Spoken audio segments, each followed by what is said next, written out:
السلام عليكم ورحمة الله. المشاهدون الأعزاء في كل مكان، أسعد الله أوقاتكم بكل خير. أما بعد،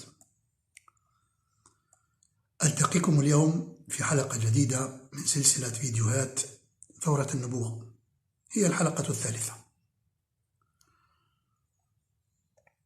وسوف تبحر بنا هذه الحلقة في فضاءات جديدة من تلك التي تسحبنا إليها حيثيات ثورة النبوة،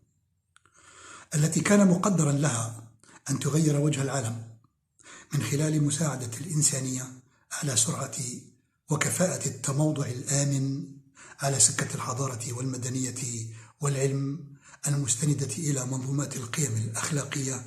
التي تجسد البصمة الإلهية في الوجود عامة وفي الإنسان خاصة. إن مسيرة التجهيز والإعداد لثورة النبوة حاملة الرسالة يمكن النظر إليها من زاويتين، إحداهما كلية والأخرى جزئية، أو بتعبير آخر أدق، إحداهما نظرة خارجية تنظر إلى الظاهرة من خارجها، والأخرى نظرة داخلية تنظر إليها وهي داخلها. فأما زاوية النظر الكلية أو الخارجية فهي تلك التي يتم النظر من خلالها إلى السياق أو النسق الرئيس لتلك المسيرة باعتبارها هي بأكملها، أي تلك المسيرة هي بأكملها الكيان المتحرك والمتغير، بدون النظر إلى التحركات الأجزاء الداخلية لهذا الكل التي هي بالضرورة تتحرك، حتى لو كانت حركة تلك الأجزاء الداخلية تؤثر بشكل أو بآخر على مسار الحركة الكلية الخارجية وتسهم في تشكيلها وفي تحديد معالمها ووجهتها. هذا هو تعريف النظرة الكلية الخارجية. إن زاوية النظر الخارجية أو الكلية هذه تجعلنا نتعقب التحولات والتغيرات وأنماط النمو والتطور التي كانت تعتري المسار العام للحركة الثورية التاريخية الكبرى، التي يمثلها الخط التاريخي إبراهيم محمد عليهما السلام، وهو الخط الذي امتد ل25 قرنا. وهذا المسار كان يستهدف تهيئة إقليم كامل بجغرافيته وديموغرافيته ليكون مؤهلا لحمل الرسالة وإطلاق شرارة الثورة العالمية، ألا وهو الإقليم الغربي من شبه جزيرة العرب من شمالها إلى جنوبها، وبما يقارب في وقتنا الحاضر تلك المساحة الممتدة على طول البحر، على طول ساحل البحر الأحمر من جنوب الأردن وحتى شمال اليمن، وبعمق نحو الشرق يمكن أن يتراوح من 500 إلى 1000 كيلومتر على وجه التقريب. هذه هي إذن زاوية النظر الكلية أو الخارجية التي يمكن النظر من خلالها إلى مسيرة الإعداد والتهيئة والتجهيز للثورة. أما زاوية النظر الجزئية أو الداخلية فهي تلك التي يتم النظر من خلالها إلى السياقات أو الأنساق الفرعية لتلك المسيرة باعتبارها مكونات داخلية لها، وهي سياقات وأنساق كانت تتحرك وتتغير بموجب ظروفها الموضوعية الخاصة بها، بصفتها جغرافيات وديموغرافيات محددة ومعينة وجزئية من الجغرافيا والديموغرافيا الكلية لإقليم غرب شبه الجزيرة العربية، كما أنها كانت تتحرك أيضا بحسب متطلبات دورها المرسوم لها، أي تلك الأنساق الفرعية الجزئية الداخلية كانت تتحرك أيضا بحسب متطلبات دورها المرسوم لها في إحداث الحركة الكلية الخارجية وفي التأثير فيها. يمكننا تشبيه هذه الثنائية الحركية المتجلية في مظهرين، هما المظهر الداخلي الذي يتأثر هو ذاته بهذه الحركة ويؤثر بها من ثم على باقي الأجزاء الداخلية الأخرى، والمظهر الخارجي الذي يتأثر بحركة ذلك المظهر الداخلي من الحركة وبما ينتج عنها فيتطور ويتغير في ضوئه. نقول يمكننا تشبيه هذه الثنائية الحركية بجسم الإنسان الذي ينطوي بالفعل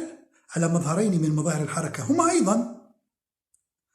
المظهر الداخلي الذي تجسده فعاليات أجهزة الجسم الداخلية مثل الجهاز الدموي، الجهاز العصبي، الجهاز التنفسي، الجهاز الهضمي، الجهاز اللمفاوي، منظومة الغدد الصماء إلى آخره. والمظهر الخارجي للحركة أو لحركة الجسم الذي تجسده فعاليات الحياة ذاتها وحركة الإنسان الحي ذاته. فكل جهاز داخلي في جسم الإنسان يتحرك حركة ليس بالضرورة أن يراها أو أن يستشعرها المراقب الخارجي للحركة الكلية للإنسان الفاعل الحي، لكنها مع ذلك وفي واقع الحال رغم عدم رؤيتنا لها حركة يؤثر بها ذلك الجهاز أو ذلك الكيان الداخلي المتحرك على نفسه أولا كي يبقى قادرا على الاستمرار في أداء دوره في خطة أو في برنامج حياة الكائن الإنساني، ويؤثر بها على باقي الأجهزة التي تحتاج إليه ثانيا كي تستمر هي أيضا في القيام بدورها المرسوم لها في خطة وفي برنامج الإبقاء على حياة الكائن الإنساني. وهو فوق هذا وذاك، أي هذا الجهاز الداخلي، يؤثر من وجه ثالث مهم يعتبر هو الغاية والهدف من حركته أصلا، هي على طبيعة ووجهة الحركة الخارجية الكلية للجسم الإنساني. فأيما جهاز داخلي حصل فيه على سبيل المثال تغير بهذا الاتجاه أو بذاك ناتج عن تغير اعترى حركته ووجهتها بهذا الشكل أو بذاك، فإنه سيؤثر حتما على هذا النحو أو على ذاك على حركة الجسم الخارجية في تمكنها التي تمكننا مراقبتها وعزو مظاهرها والتغيرات التي تطرأ عليها وبلا أي تردد إلى ما يحصل هناك في الداخل في الأعماق من تغيرات تعتري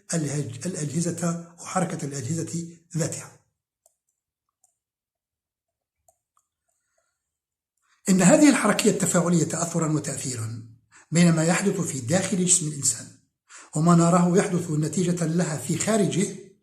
هي صورة تتماثل إلى حد كبير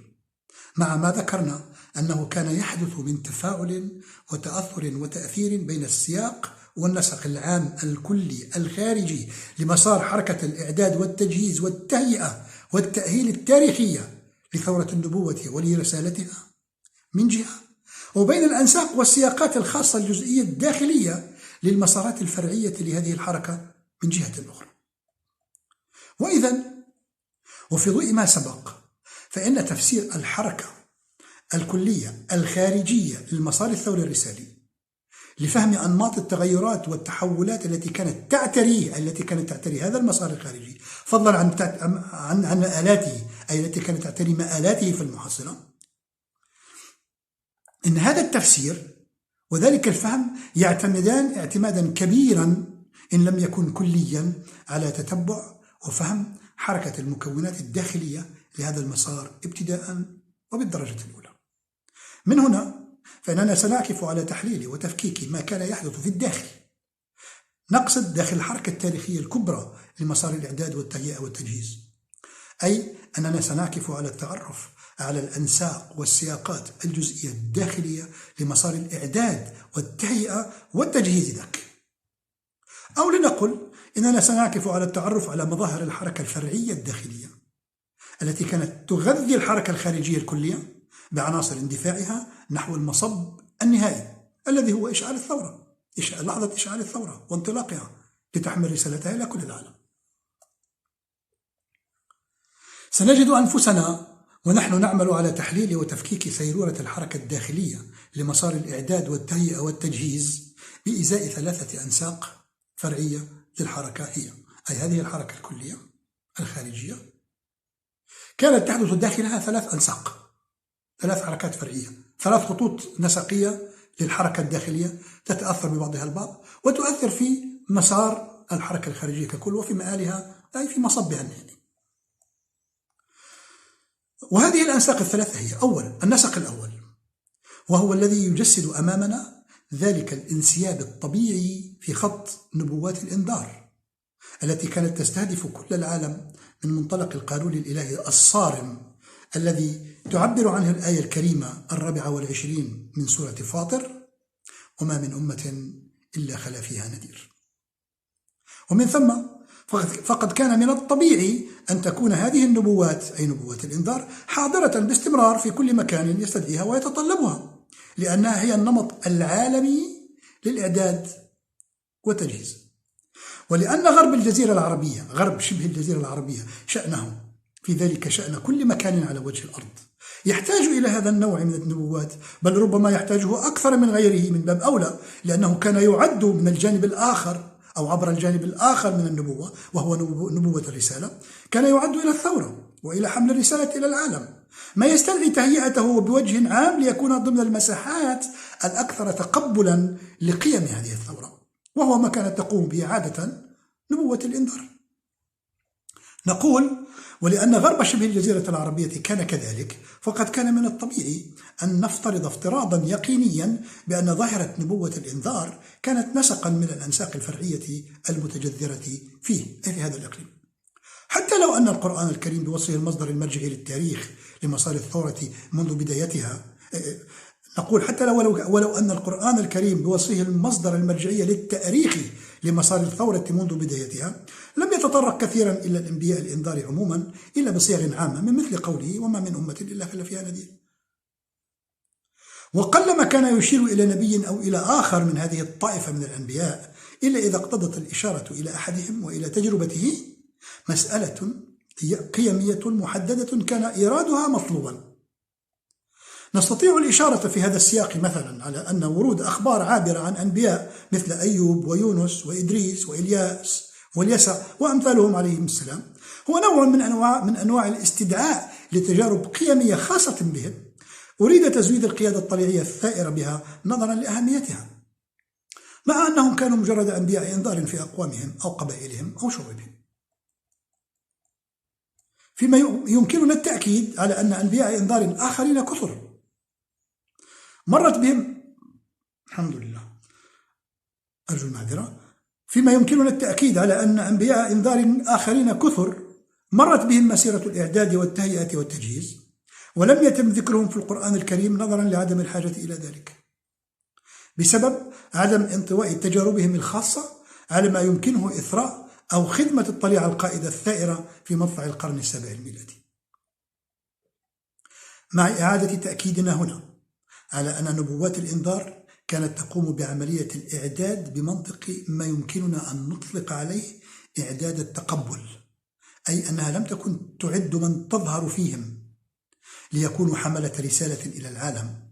أو طليعة ثورية تعمل على التغيير العالمي، وإنما كانت تعدهم عبر إعادة إنتاج منظوماتهم الثقافية والقيمية لتكون قادرة على تقبل قيم الثورة القادمة، أي أن هذه النبوات كانت تؤسس في كل مكان تظهر فيه، وهي قد ظهرت في كل مكان على أي حال، كانت تؤسس لبنى مجتمعية وثقافية تقترب شيئا فشيئا وجيلا بعد جيل من تقمص منظومات قيمية أقرب ما تكون إلى القيم الثورية المرتقبة، لتكون أقدر ما تكون من ثم على التماهي معها وتقبلها وعدم الشعور بالنفور منها أو بالتناقض معها. كان هذا الشرح والتحليل متعلقا بالنسق الأول من أنساق الحركة الداخلية أو الجزئية أو الفرعية لعملية الإعداد والتهيئة والتجهيز لثورة النبوة التي انتهجتها ظاهرة النبوة عامة بشقيها الإنذاري والرسالي، وهو النسق الذي استحضرنا به موقع ومكانة نبوة الإنذار التي يفترض أنها عمت كل العالم في موطن نبوة الثورة التي خص بها إقليم غرب شبه الجزيرة العربية. أما النسق الثاني من أنساق الحركة الداخلية لعملية الإعداد والتهيئة والتجهيز تلك، فهو يمثل نسقا فرعيا مهما في مسار الشق الثاني من ظاهرة النبوة، ألا وهو نبوة الرسالة التي كانت الأداة الفعلية لتجسيد ثورة النبوة. إنه النسق، أي هذا النسق الثاني، إنه النسق الذي جسده خط بني إسرائيل الذي عرضه الخطاب القرآني من خلال عرض خبراته وتجاربه المختلفة أمام الطليعة الثورية بقيادة النبي محمد بن عبد الله عليه السلام. وأما النسق الثالث من أنساق الحركة الداخلية لعملية الإعداد والتهيئة والتجهيز، فهو النسق الفرعي المهم الآخر في مسار الشق الثاني من ظاهرة النبوة الذي هو شق نبوة الرسالة. إنه النسق الذي جسده خط بني إسماعيل، وهو النسق الذي نقل الطليعية والاصطفاء النخبوي من بني إسرائيل بعد إقصائهم عن هذا الدور وإيكاله إلى أبناء عمومتهم بني إسرائيل، وهم أحفاد إسماعيل بن إبراهيم عليه السلام. نقصد وإيكاله إلى أبناء عمومة بني إسرائيل، أي بني إسماعيل الذين هم أحفاد إسماعيل بن إبراهيم عليه السلام. وهو النسق الذي تم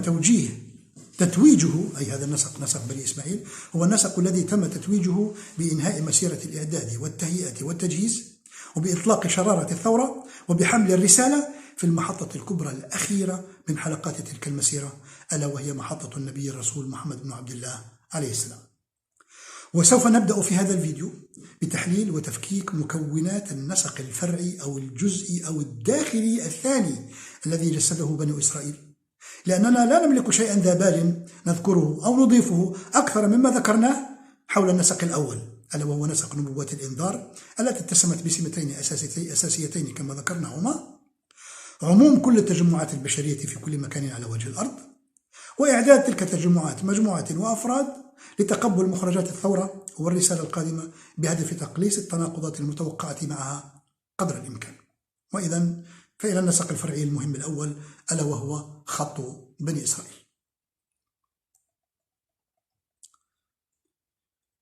ولأن هذا النسق أو خط بني إسرائيل كما وصفناه كان هو أول نسق فرعي في مسار نبوة الثورة منذ بدأ بالتأسيس والإعداد لها بالنبي إبراهيم عليه السلام،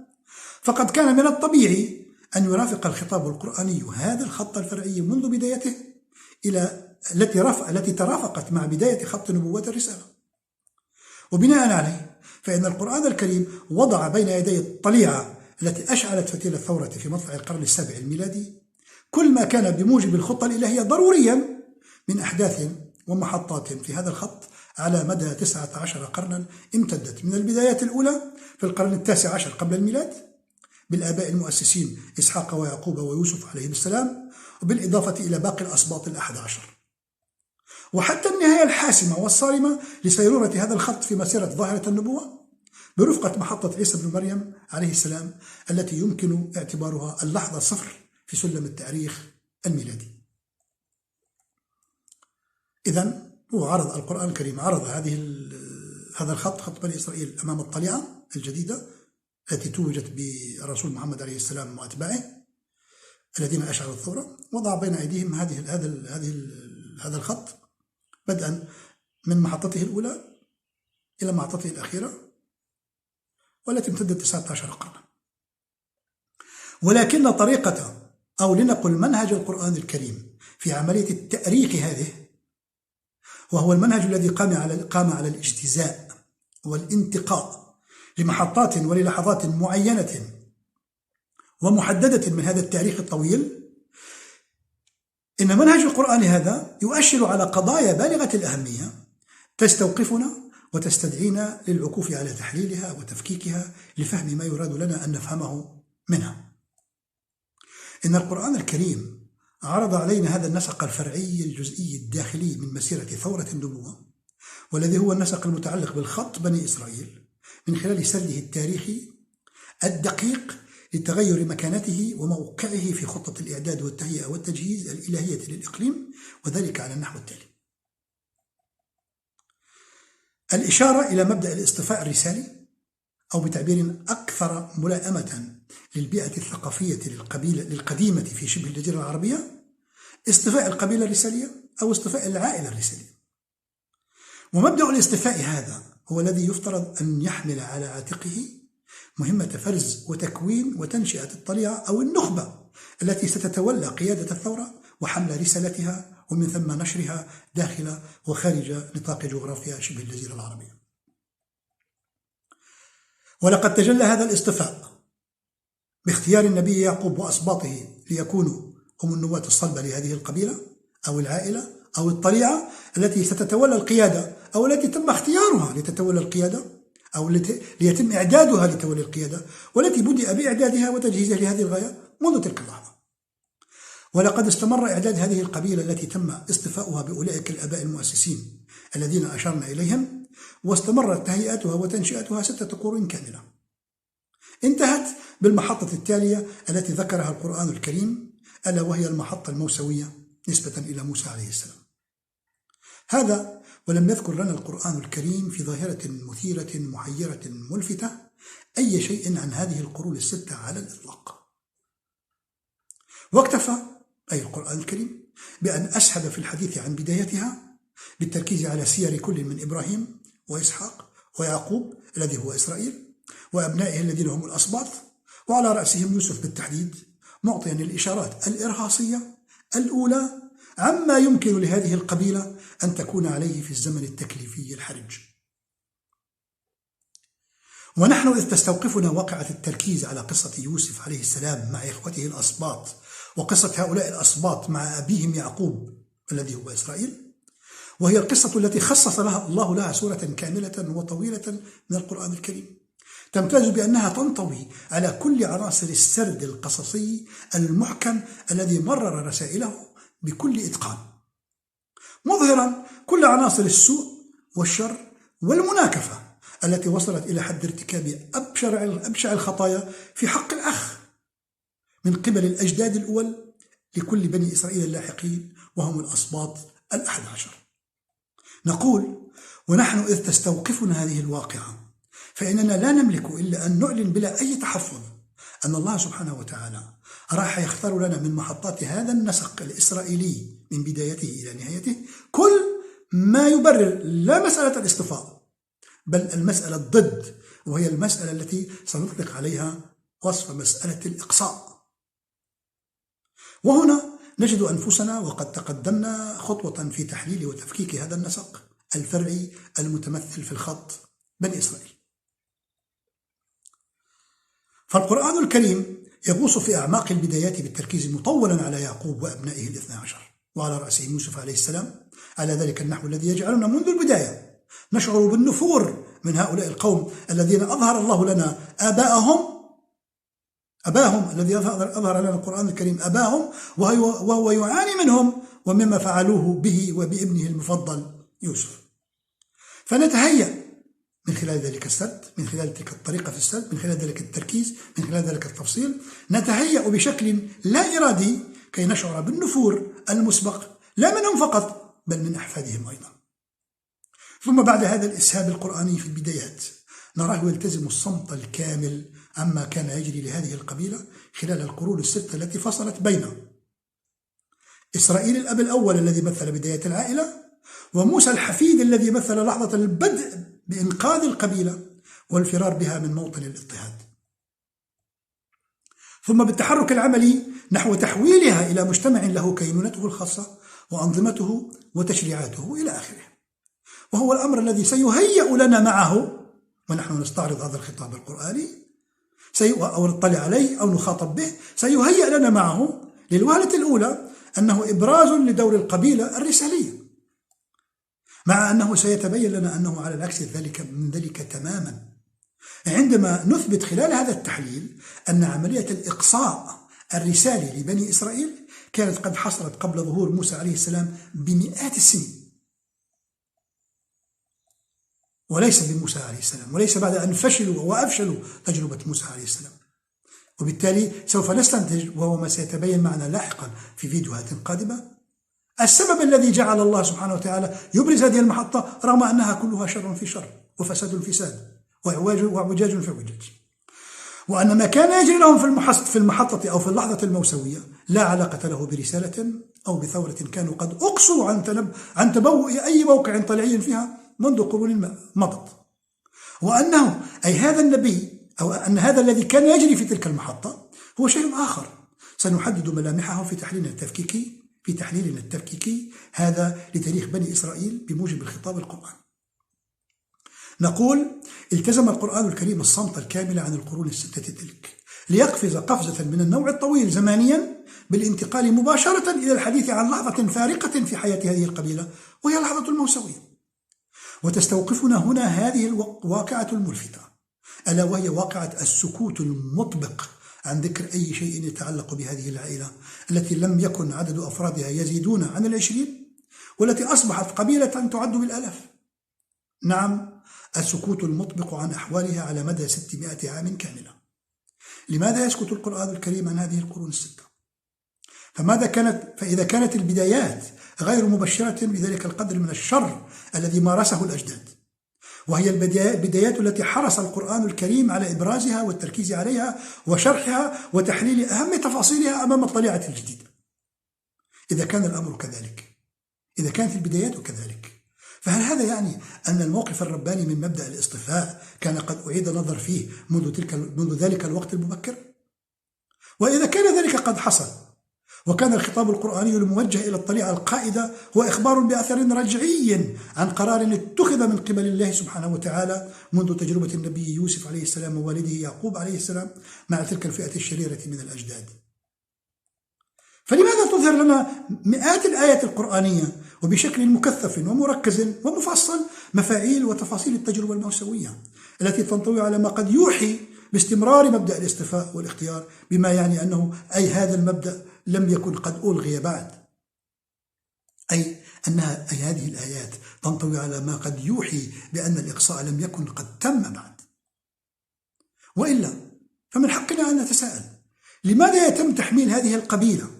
البدائية المتعجرفة في زمن موسى عليه السلام كل تلك التبعات الأكبر بكثير من قدراتها ومؤهلاتها القيمية والأخلاقية؟ نعم، لماذا كل ذلك وما معناه؟ ما هي القيمة الموضوعية والدلالة التاريخية للسكوت المطبق عن مسيرة 600 عام؟ ثم الحديث المبالغ في تكراره لوصف كل التفاصيل حتى الدقيقة منها في تجربة لم تتجاوز حياة موسى القيادية فيها 50 عاما. إنها بالفعل أسئلة ملحة ومثيرة وتستدعي عدم المرور عليها مرور الكرام، لأن الإجابة عليها وفهم مسارات الخطة الإلهية من خلال فهم تلك المحطات في خط بني إسرائيل هو الذي من شأنه أن يساعدنا على سبر أغوار وأسرار ثورة النبوة، وهي الأغوار والأسرار التي غابت عن أي قراءة أو تحليل أو فهم تفكيكيين للإسلام وللتاريخ وللنبوات، وهو ما سنحاول أن نقترب من حوافه وأن نتلمسه قدر ما نستطيع بأعلى قدر من التجرد والموضوعية والحياد نتمكن من فهمه في الفيديو القادم إن شاء الله. لهذا فإنني أكتفي بهذا القدر منهيا هذا الفيديو بهذه التساؤلات التي ستكون هي مقدمة الفيديو القادم الذي سنبدأ فيه بالإجابة عليها، راجيا أن ألقاكم في الفيديو القادم للإجابة على التساؤلات السابقة. أسعد الله أوقاتكم وإلى اللقاء.